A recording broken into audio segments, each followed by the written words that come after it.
गांव के बीचों बीच एक पुराना बाजार था। उसी बाजार में रामू सोनार की छोटी सी दुकान थी। वह रोज सुबह अपनी पत्नी गोमती के साथ दुकान सजाता और चांदी सोने के गहने बनाता था। देखो गोमती, आज मैंने नए औजारों से काम किया है। लगता है आज सोने की चूड़ियां जल्दी तैयार हो जाएंगी। वाह, कितनी सुंदर चमक रही हैं ये चूड़ियां। लगता है आज का दिन हमारे लिए शुभ रहेगा।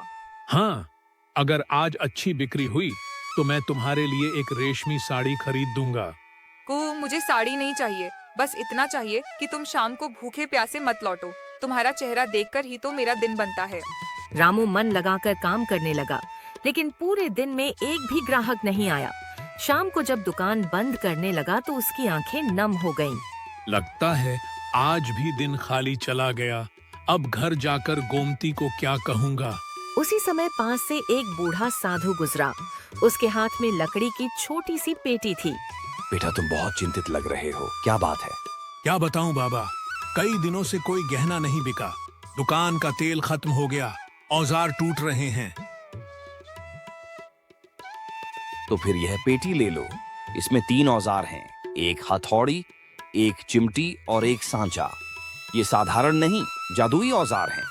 लेकिन याद रखना, इन्हें लोभ या बुराई के लिए इस्तेमाल मत करना। जादुई औजार? बाबा, ये मजाक तो नहीं है ना? नहीं बेटा, बस जब भी जरूरत हो यह मंत्र कहना, कर दे औजार वही काम, जैसा मन में उठे नाम। लेकिन सावधान, मन में लालच आया तो सब राख हो जाएगा। रामू ने धन्यवाद कहा और औजार घर ले आया। अगली सुबह उसने मंत्र पढ़कर काम शुरू किया। कर दे औजार वही काम, जैसा मन में उठे नाम। और देखते ही देखते उसके सामने सोने की चमचमाती चूड़ियां बन गईं। अरे, ये तो किसी देवता का वरदान लगता है। अब हमारे दिन बदल गए गोमती, आज से गरीबी खत्म। धीरे धीरे उसकी दुकान पर भीड़ लगने लगी। हर कोई कहता, रामू सोनार के गहने सबसे बढ़िया हैं। रामू अमीर हो गया, पर उसके दिल में लालच का जहर उतर चुका था। वह रात रात भर सोचता, अगर मैं पूरा महल सोने का बना लूं तो? एक रात उसने औजारों से कहा, कर दो मेरा घर सोने का महल। औजार चमके और महल तैयार हो गया। रामू, बाबा ने चेतावनी दी थी, लालच मत करना। अब किसका डर? अब तो मैं सबसे बड़ा अमीर बन गया हूँ। अगले दिन एक पड़ोसी सोना और भोलू रामू के घर आया। सोने की दीवारें देखकर उसकी आंखें चौंधिया गईं।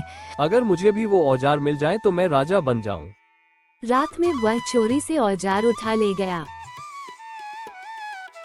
घर पहुंचते ही बोला, कर दे औजार वही काम, जैसा मन में उठे नाम, बनाओ मेरे लिए सोने का पहाड़। लेकिन औजारों से धुआं उठा और पूरा घर राख में बदल गया। आह, ये क्या हो गया?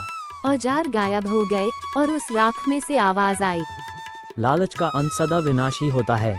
अगली सुबह जब रामू उठा तो उसने देखा, महल गायब, औजार गायब, सब कुछ सामान्य हो गया। गोमती, मैंने बाबा की बात नहीं मानी। ये सब मेरे लालच का नतीजा है। कोई बात नहीं जी, मेहनत से कमाए 2 रोटियां भी सोने से कीमती होती हैं। रामू ने फिर से अपनी पुरानी दुकान खोली। इस बार उसने मन लगाकर काम किया, बिना किसी जादू के, और जल्द ही उसकी ईमानदारी ने उसे फिर सुखी बना दिया।